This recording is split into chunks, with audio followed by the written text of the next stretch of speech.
don't take it personally if people just don't understand how you plan on accomplishing what you want to accomplish. If they're crapping on your dreams, that's one thing. But if they just say, I have no idea how that's going to work, I think try to have empathy for that, because maybe at one point you didn't either. But you also can understand why they don't believe in something, because it's hard to believe in something that you can't see yet or that you don't understand how to actually achieve. Next Level Nation, welcome back to another very special, as always, episode of Next Level University, where we teach you how to level up your life, your love, your health, and your wealth. We hope you enjoyed our latest episode, number 1034, One Huge Reason Many People Do Not Stick with Their Goals. Today, for episode number 1035, you shouldn't expect everyone to believe in you. Shout out to Taryn for getting me this Cat Daddy shirt.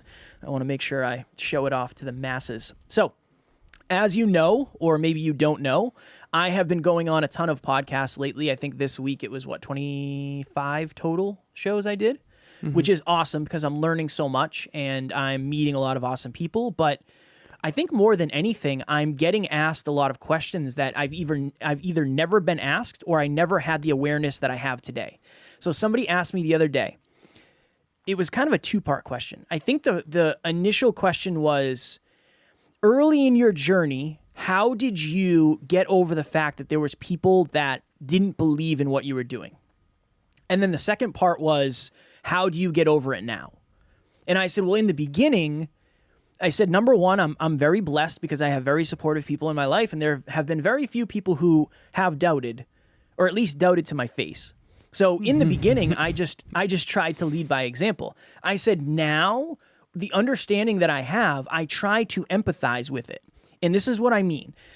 Alan and I were both six-figure earners in our mid-20s. And if you heard somebody that said, I used to make $100,000, Alan made almost $200,000, these two gentlemen are going to quit their jobs. They're going to leave all the job security behind, and they're going to become full-time professional podcasters and then ultimately change the world and have the most successful podcast in the world in terms of holistic self-improvement. You would kind of think they were a little bit crazy. And I think it would probably be relatively accurate to doubt that and not believe that that was possible. And I think the thing that lands for me now when I think about this, Alan, is it's very hard, and I actually got this from you, it's very hard to believe in something if you don't understand how to do it. So you might believe in people more than anybody I've ever seen, but more often than not, you understand how to help them accomplish what they want to happen. Right. So it's almost like, in a way, you know that you have the cheat codes to help them actually accomplish it. So you believe in them because you know it's possible for them. Where I think, just using my mom and my grandmother as an example, my mom and grandmother didn't even know what a podcast was. And they don't know how to help me succeed. They don't know how podcasters become successful. They don't know how they make money. They don't know how to become a speaker or start a business or a brand. So it doesn't surprise me that my mom and grandmother didn't necessarily believe this was all going to work out. So that was my advice in this podcast, and that's what we wanted to jam on today about is I think you'd be saving yourself a lot of, I don't want to say pain, but a lot of resistance if you just got right with the fact that it's kind of a blessing to have people's full support. More than I think people realize, where honestly, a lot of times people are going to doubt what you're doing, especially if they doubt their own capabilities of accomplishing what you're trying to accomplish. Now, there's a difference, right? There are people who don't care whether you make it or not. There are people who genuinely want to see you win, and there's also people who genuinely want to see you lose. If these are the people who they want to see you lose, that's a completely different conversation and a completely different topic. But if this is somebody who just says, I support you, I'm grateful you're doing what you're doing, you seem like you're happy, I just have no idea how this is going to work for you. You know what? I understand. We're trying to change the world. I don't know how it's going to work either. And in the very beginning, I didn't believe it was possible either. So how can I get frustrated with you for not believing it's possible? So that's my kind of the through line I'm trying to put in this episode is don't take it personally if people just don't understand how you plan on accomplishing what you want to accomplish. If they're crapping on your dreams, that's one thing. But if they just say, I have no idea how that's going to work, I think try to have empathy for that, because maybe at one point you didn't either. I was on the phone with a client yesterday. She was telling me a story about how she was with a couple friends. And for a long time, she was talking about her dream of moving to Arizona and having rental properties out there. And these friends say, like, yeah, like, sounds good, whatever. And they don't really believe her. And they even say the phrase, yeah, we'll believe it when we see it. They literally have said that to her. And I'm on the phone with this person, and I said, you know what's really fascinating is I'd be surprised if you didn't do that. I'd be like, not disappointed, but I mean, I know you're going to do it. We're strategizing every time we jump on this phone on how to go do that. So I'd be shocked if you didn't go have multiple rental properties in Arizona. And I guess that's the frame to realize through this, and this is what I'm trying to understand. I guess from that perspective of, think about it statistically, like how many people really do achieve their dreams? I looked this up yesterday. I Googled it. There's something like 62, I think, or 62 million millionaires or something like that in the world. Something like that. Yeah, please Google that. And then billionaires, there's only 2,700. And again, that's just wealth, right? Dreams are different than that.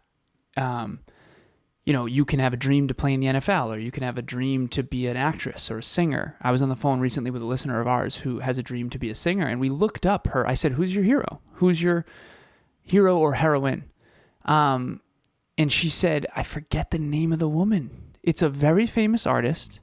I honestly forget her name, but we looked up. I said, okay, because I was trying to convince her to do a business model where it's social media, YouTube, and then Spotify, and then eventually doing her own concerts. And I said free value, and then it brings to paid value, and they feed each other. It's the whole business snowballs type of thing. And we looked up the artist that's her hero, or heroine rather. And I said, I can promise you she has a YouTube channel. She's like, really? I'm like, yeah. And we went to her YouTube channel. We went to her first video 14 years ago. And by the way, this singer is 42. So yeah, of course she's successful and famous now. She's probably been in this industry for 25 years. Yep. And she's been on YouTube for 14 years, right? And she's consistent. She's got tons of videos. And so what's my point of this? Most people statistically don't actually achieve their dreams. So I guess it does kind of make sense. It never made sense to me. I just want to be transparent about this. It never made sense to me as a kid when people would say that I was full of it, or I'll never achieve that, or that's not possible. It never, ever clicked for me. But I will say that from this frame of statistics, I kind of do understand now why people doubt other people's dreams, because I think that if you do believe in what you can see, and what you can see is most people don't achieve their dreams, then of course that's going to happen. Kev, I would ask you this question, and I know that you want to tell, how many millionaires? Did you look it up? 56.1 million. 56.1. Okay. Millionaires. 56.1 million millionaires in the world. And that's growing, by the way. That's growing by, I think, 10% per year. Up 8%? 9.8%? Up 9.8%, yes. Right. So that's growing exponentially, which is good. Because wealth is a long-term game, and we don't have to get into that in this episode. But those are people achieving their dreams. Yep. So statistically speaking, there's 7.5 billion people in the world, and there's 56.1 of them that are achieving their financial dreams. And obviously there's a lot of people that aren't millionaires that are also achieving their dreams too. So I'm not blanket statementing this. But my question for you, Kev, is this. When we were at the beginning, and I remember, I'll tell this really brief story. I was 7 years ago, I got in a car accident, as many of the listeners know. If you're a new listener, I got in a tough car accident. My father passed away in a car accident when he was 28 years old, when I was 2 years old. And so I'm 26 at the time, and it really rattled me.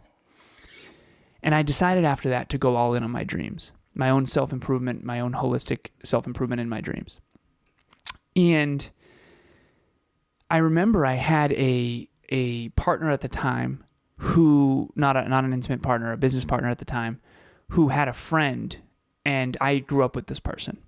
And this person said to this business partner of mine, like, that's the dumbest idea I've ever heard in my life.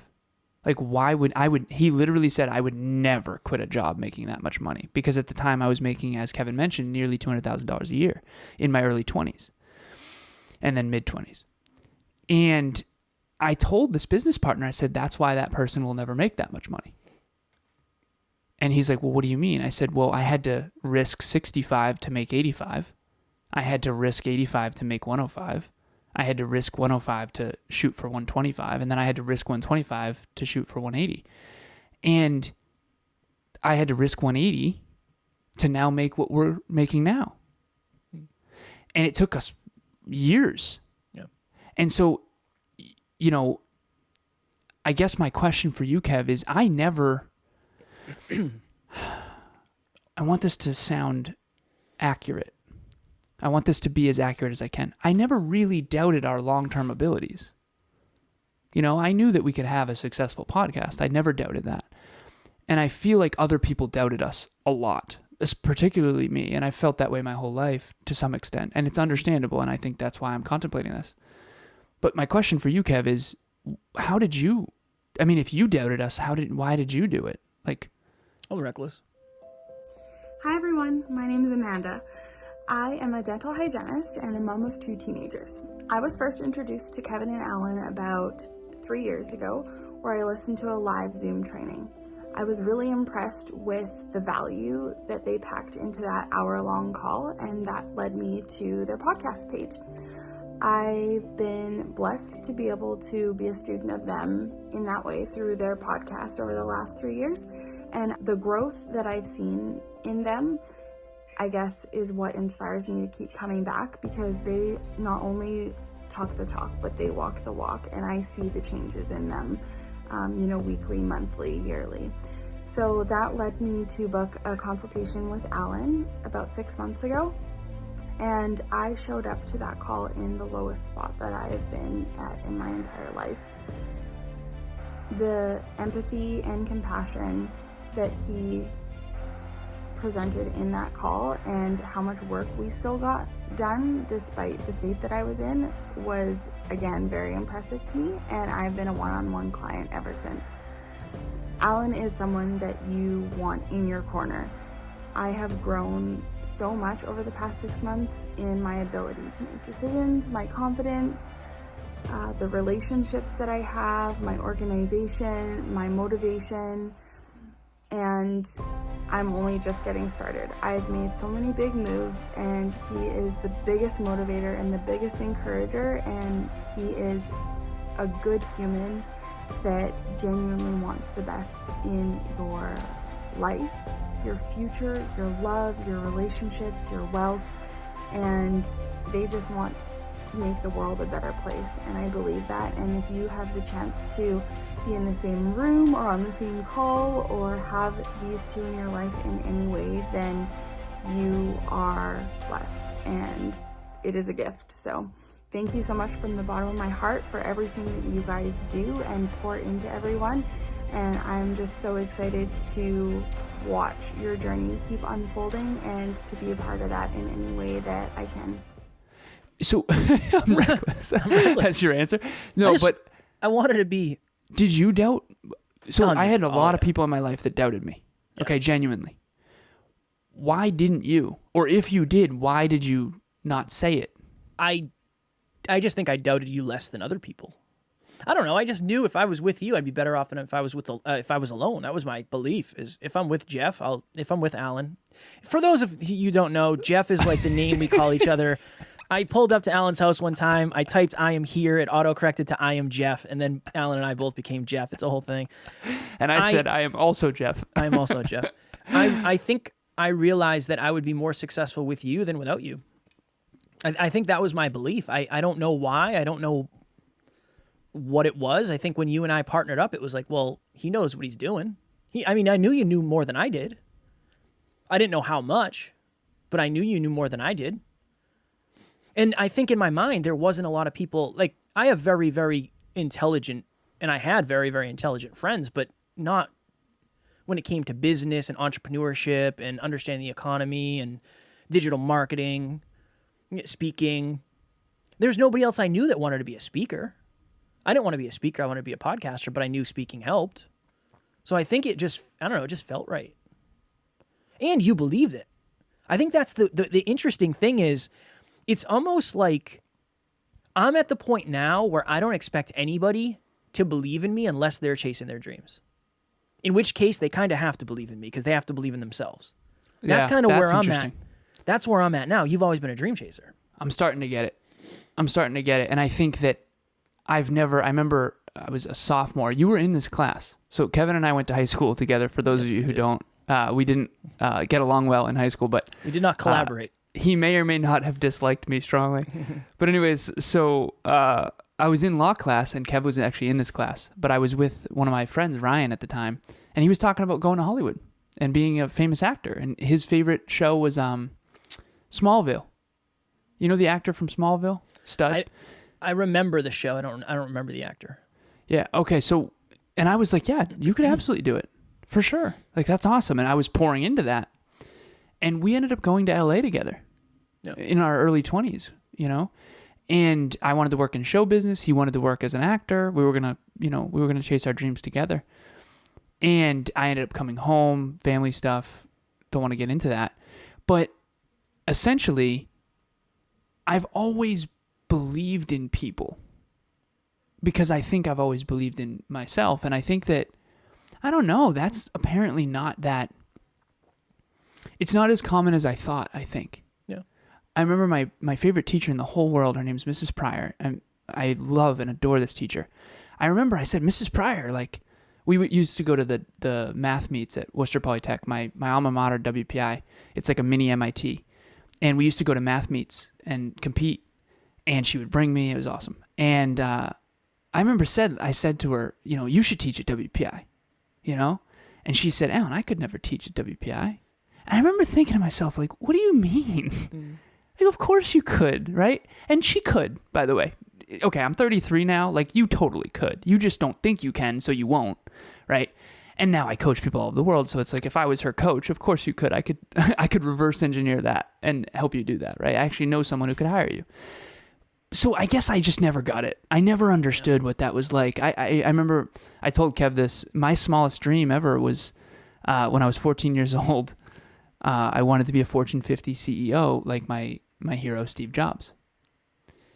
And I guess that when you have a lot of self-belief, you create a big vision.